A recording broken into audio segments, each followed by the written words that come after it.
हाय friends, मैं हूं Manav. Welcome to movie शूवी। करते हैं आपस में पॉजिटिव सा नमस्कार। एक और तेलुगु मूवी, एक और बड़ा धमाका या फिर पुष्पटाका इसको ही डिस्कस करने वाले हैं। मेरे ख्याल से जो अल्लू अर्जुन का इस टाइम पे जो जोन चल रहा है, both for his acting skills, both his stardom and also both, क्यों अभी तो बहुत सारी चीज़ें ऐड हो गई हैं। फिर सुकुमार साहब की प्रेज, फिर पिक्चर इतनी बड़ी हिट हो रही है और मोटे मोटे लेवल पे सब लोगों ने बहुत ज़्यादा तारीफ करी है। और कोई मूवी चल जाने का मतलब होता है कि बॉलीवुड को गाली दे दो, वो सब भी चल रहा है तो लोगों को बड़ा मजा आ रहा है। ओवरऑल बेसिस पे काफी सक्सेसफुल जोन बन जाता है, जिससे बाकी की जो तेलुगु मूवीज है उसके ऊपर एक स्केयर क्रिएट हो जाता है कि भाई अब ये कैसे चलेंगी। तो रामचरण की मूवी आने वाली है। मैंने भी सवाल जवाब पूछे थे आपसे कल, जब मैंने एडवांस बुकिंग के बारे में डिस्कशन किया था। हमने ये भी डिस्कशन किया था कि रामचरण की मूवी हर क्षेत्र के अंदर स्टेट वाइज कितने रुपए पे बिकी है, कितने रुपए का इसको कलेक्शन करना पड़ेगा, ये सारी बातें हमने काफी डिटेल के अंदर करी थी। कल वाला वीडियो जाके चेक कर लेना, आपको पता चल जाएगा कि हमने क्या क्या डिस्कशंस करी हैं इसके अंदर। अगर आपसे मिस हो गया है तो, और उसका लिंक जो है मैं इसके डिस्क्रिप्शन बॉक्स में डाल दूंगा ताकि आप इजीली फाइंड आउट भी कर पाओ। तो हमने बड़ी क्लियरली डिस्कस किया था ये सब चीज़ें कि कहीं ना कहीं पुष्पा का इम्पैक्ट इसके अंदर आ सकता है। और अगर 11 तारीख को पुष्पा अपना रीलोडेड वर्जन लेके आ जाता है तो ऑब्वियसली 10 तारीख को रिलीज होने वाली गेम चेंजर के ऊपर बहुत बड़ा इम्पैक्ट पड़ता है। लेकिन मेरे ख्याल से पुष्पा और में जो अल्लू अर्जुन है और उसके बाद चिरंजीवी के सुपुत्र जो है रामचरण जी, वो फैमिली रिलेशन के अंदर ही है। सारा एक ही क्लब है, मोटा मोटा बिग बॉयज क्लब भी बोला जाता है इनको। उन्होंने कुछ संगठन किया होगा कि यार अपना ही बिजनेस एक दूसरे से नहीं काटना चाहिए, भाई भाई का गला नहीं काटना चाहिए, भाई भाई की हेल्प करेगा।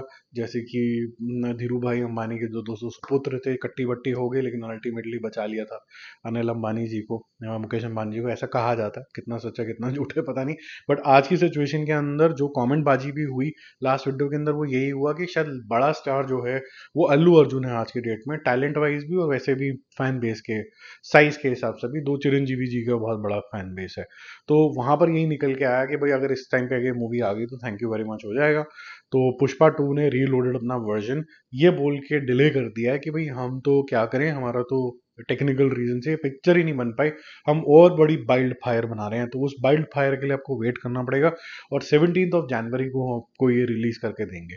तो ये एक नोबल सा जेस्टर है। मुझे लगता है कि यार ये जो पिक्चर है कम से कम उसको एक हफ्ते का टाइम मिल जाए, एक हफ्ते में काफ़ी मेजर कमाई हो जाती है। आजकल बिजनेसेस मोटे मोटे वहीं से कवर हो जाते हैं। और एपी के अंदर तो स्पेसिफिक परमिशन भी मिल गई है हायर टिकट प्राइसेस करने के लिए, तेलंगाना के अंदर नहीं मिली है। तो हेवी प्राइसिंग भी होगी फर्स्ट दिन वाले, तो काफ़ी इनकम वहां से आएगी। तो मोटे मोटे लेवल पे मेरे ख्याल से एक अच्छा ब्रदरली जेस्चर ये पास ऑन हो गया। अब बकर बकर बहुत होगी, मैं नंबर पे आता हूँ। जो तेलुगु वर्जन है वो है 5.5 करोड़ रुपीस, तमिल वर्जन जो है वो है 25 lakhs, हिंदी वर्जन है 30 lakhs। ये काफ़ी बड़ा कंसर्न है क्योंकि हिंदी वर्जन जो है, जो आप रेस्ट ऑफ इंडिया के नाम से भी जानते हैं या फिर हिंदी बेल्ट बोल देते हैं लूजली, वो 100 करोड़ रुपए में बिका है। यानी कि कम से कम 185 करोड़ रुपए के आसपास इनको कलेक्ट करने होंगे नेट कलेक्शन। नेट कलेक्शन 185 में बड़ बड़ों के पता नहीं क्या हो जाते हैं। तो ये बहुत मुश्किल काम है और इतने से कलेक्शन से काम बनेगा नहीं।